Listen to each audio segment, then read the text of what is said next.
Здравейте!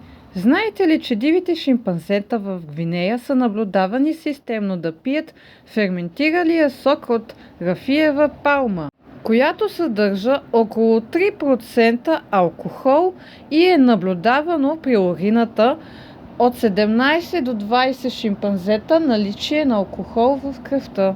А торбистите уаби в Австралия от семейство кенгурови умишлено влизат в полета с медицински маки, се хранят с него, след това се движат в кръг, докато не паднат.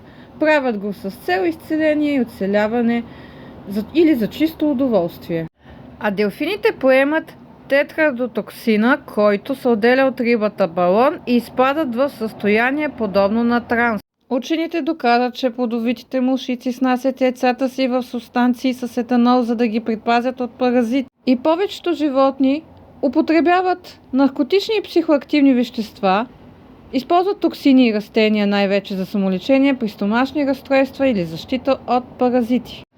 Пеперудите монах снасят яйцата си върху лечебната млечка, за да защитят потомството си от болести. А пак северните елени целенасочено ядат халюциногенни гъби и след това поведението им коренно се променя. Халюциногенните гъби са питателни, но силно отровни. Обаче не вредят на елените, защото стомасите им неутрализират токсини. Перопушатите тупаи, които се срещат в Малайзия, също редовно консумират нектар с високо алкохолно съдържание, но почти не показват признаци на опиянение.